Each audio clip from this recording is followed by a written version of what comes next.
enjoy this video on the Drizzle stitch, but stay tuned to the end because I'll be announcing the winner of Sweet Treats Table Runner giveaway. So stay tuned. Good morning, everyone. Well, welcome to another facet of my life. This is, we have a little place in Portland, and it is like a window on the world of Portland. We're located on the second floor of a high-rise building, and so I get to watch.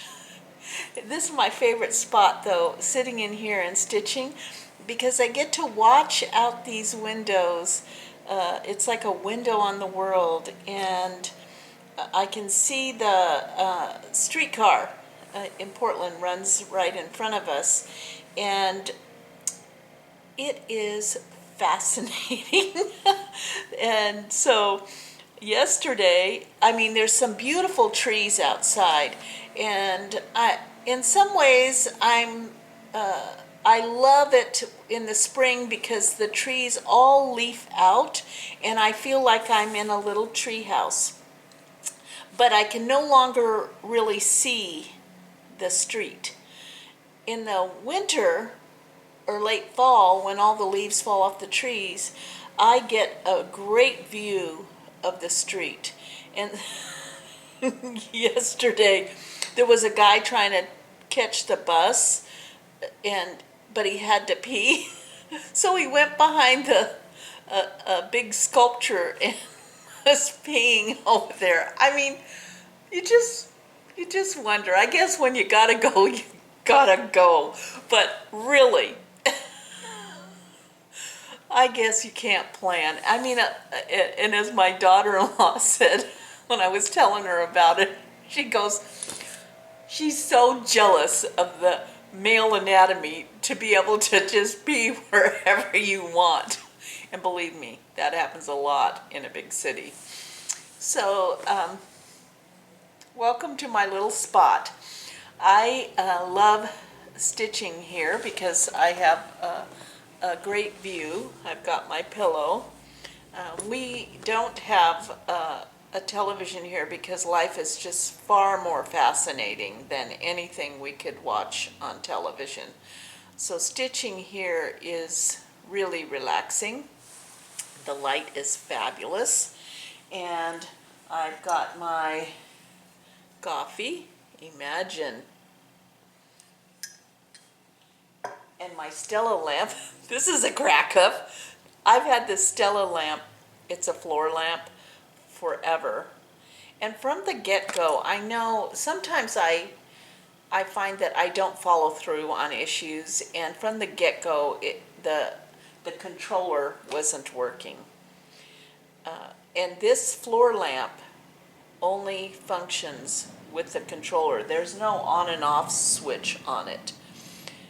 But what I discovered right away, and the reason I didn't pursue it, was that the television controller to an old TV that used to be in here, the volume turns it on and off. See that? The volume with the TV controller. So although we no longer have the TV, we can't get rid of the controller. Oh, I better turn it off. I really don't need it, huh? Okay. So isn't that a hoot? The radio frequency. It's supposed to run by this little controller, but go figure. I can't give an answer to it. So when I sit here, I have my book, my audio book, because I do some audio book with my headphones, or I have my iPad to take a break and play my little games. I love Sudoku. And today I am going to show you what I'm up to. I am doing some Sue Spargo stitching.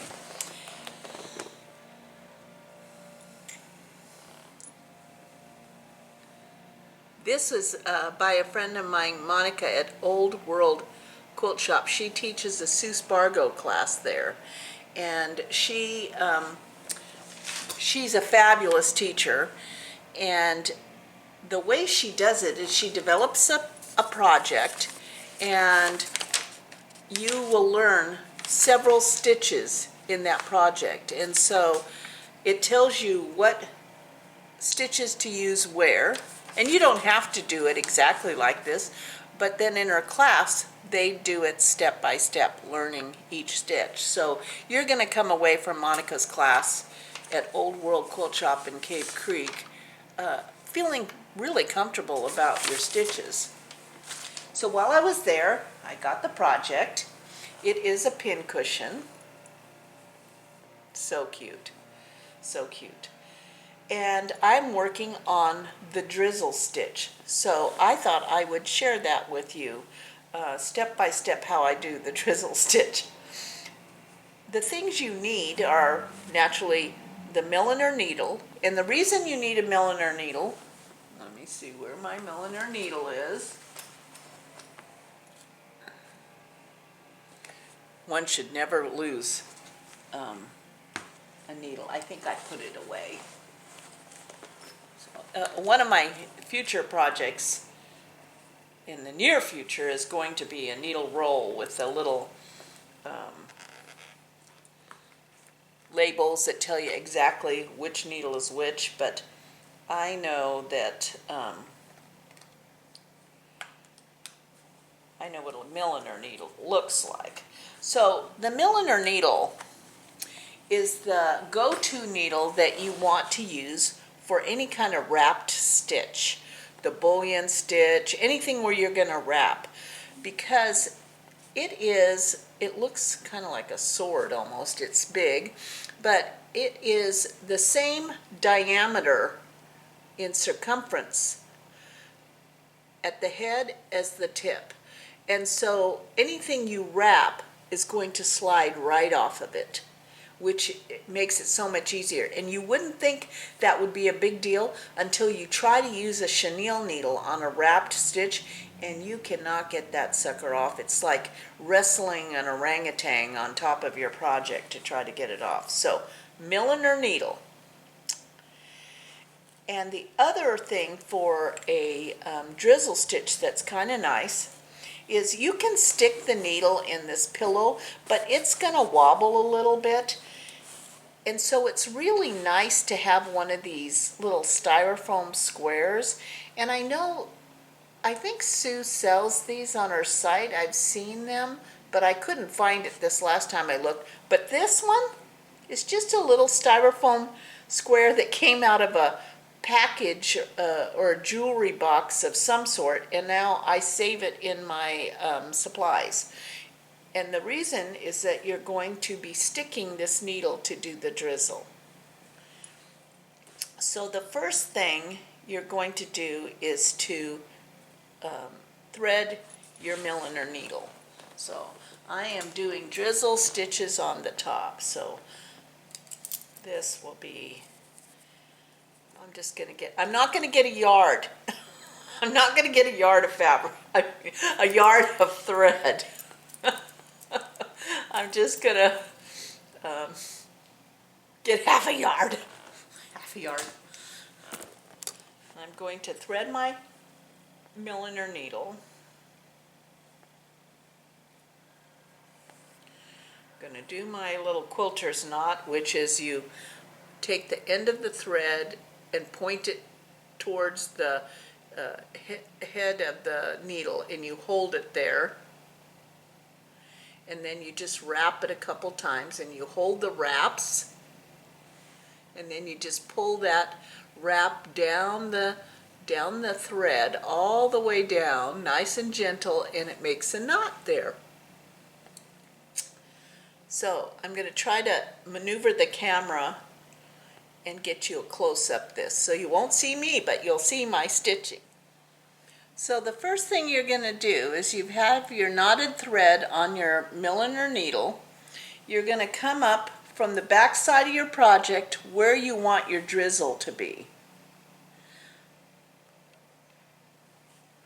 So I'm bringing my thread up to the front. Then you've got your little styrofoam square underneath your project where the drizzle's going to be, and you unthread. Yeah, you get to unthread the needle, and this is the one time you do it on purpose. Such a fabulous concept.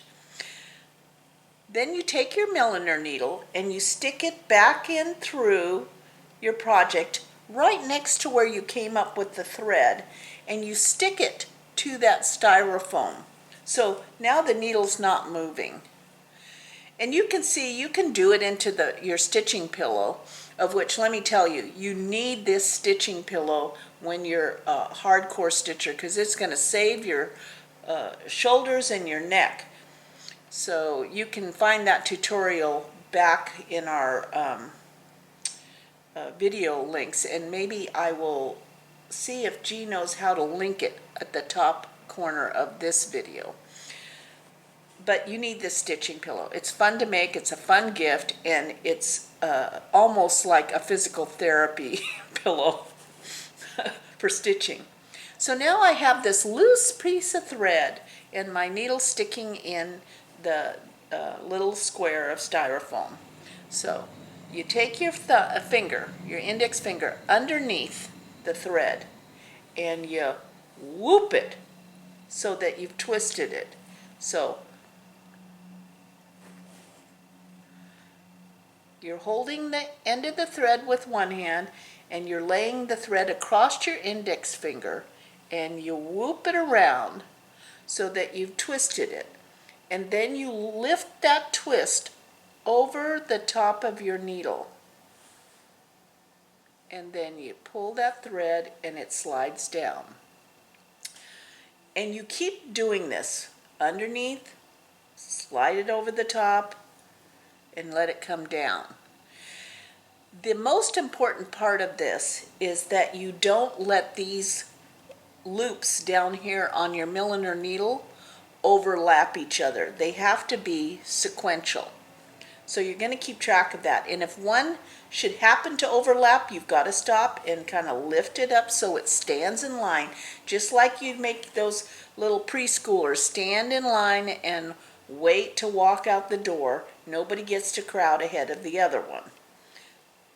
So you just lay the thread across your index finger, loop it, and lift that loop over the top. Oops, see, that one started to go down, so I'm not going to let it get away with that. I'm going to bring it down. And you start seeing these loops on your milliner needle with a rib on one side. So it's like ribs without the meat. And I'm going to just keep doing that. And however long you want to make your drizzle stitch, you just do as many loops as you want.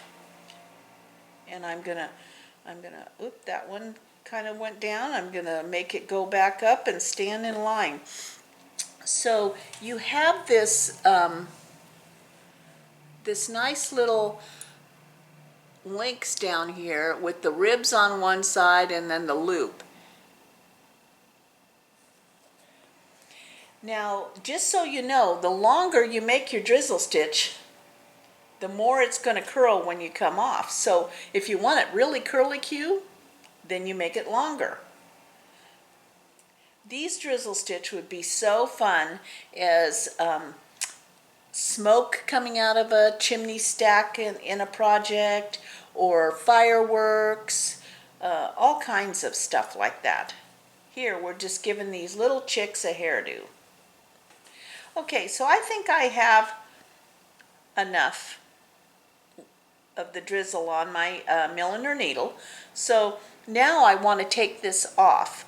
I make sure the ribs are all on one side and the loops are on the other side. And now while I'm holding this, kind of taut there, I'm going to re-thread my milliner needle.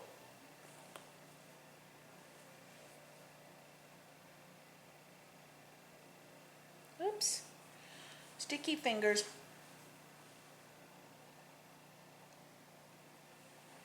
So I'm rethreading, because what we tend to do is to bring this thread back through all those loops.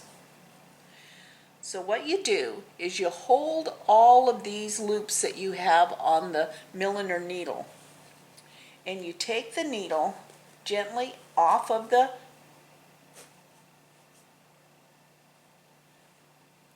look at that. That knot was way down in there, so I'm going to just cut this off here. I'm bringing my milliner needle back through the bottom, took it off the styrofoam block, and now I'm going to hold this thread, the last thread that made the last loop, somewhat taut, and I'm going to put my forefinger and thumb over the loops that are on the milliner needle, and my threaded milliner needle I'm going to gently pull down. And what I'm doing, I'm going to keep holding those loops. I'm pulling the thread from the back side through the loops. And then, as you can see, as I pull it, I get my little twisty drizzle. Isn't that cute? And the tighter you pull it, the tighter the drizzle. But if you want it kind of somewhat long, you just don't pull it as tight. Now this is the other thing I do, because I'm a big mistake maker, is that after I do a drizzle, if I'm using the same color thread on a drizzle right next to it, I still knock that drizzle off, because if I make a mistake on the next one, I don't want to have to lose all the drizzles, and I want to carry the thread over, so I will knot it so that I can, if I make a mistake on the next one that's the same color, I won't have to pull them all out. I'll just have to cut them apart. So there you go. Oh, look at how cute he is. See?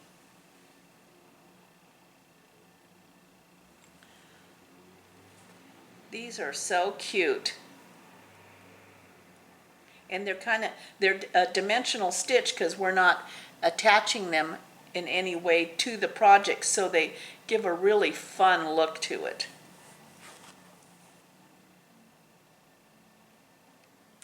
It is fun to add so much texture to these projects. It just is whimsical, and it makes me smile.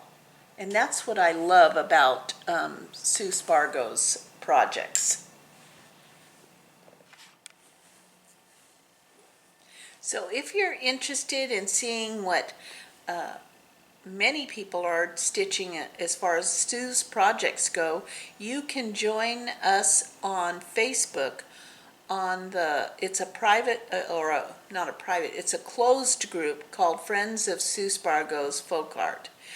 But just so you know, because I've had to really vet everything on social media because of all the either people, you wonder why they're on the group, or they're just selling stuff, or this is a group on Facebook that is solely to support you in Sue Spargo projects, or projects where you're using where you're spargoing it, as we use the verb, Sue's name as a verb. And so I vet everyone who requests to be on that site. And so there are 2 questions that you have to answer in order to make it easier for me, for the hundreds of people every day who are requesting to be on that site, to know that, yes, this is truly people who are interested in friendship and support in Sue Spargo type stitching. So you have to answer those questions, or I just decline it just for sheer time. I can't research everybody's name to make sure they're not trying to sell product, or they're just, trolling the internet kind of thing. So it's not that we're being nosy, it's that for expedience of time, that's why I do it. And I would love for you to join us if you are interested, because we do support each other and cheer each other on in our endeavors to finish our projects. So that was the drizzle stitch. I hope you got a close enough view to figure out how to do it. Naturally, I'm not a professional videographer nor a professional stitcher. I'm just a girl who wants to have some fun stitching. And I hope you'll keep coming back and joining us on this just incredible adventure of life that we're on. Thanks a lot. See you next time. And we have a winner. The winner is Marianne Bird. So be sure that you click up in the right-hand corner at the little woolly mammoth icon, and there's an email address there that you can email me your mailing address, and I will get it out to you. Have a great time. Thank you everyone for participating, and know that there is a spectacular giveaway coming up in another week or so. So hang in there. Thanks. Bye.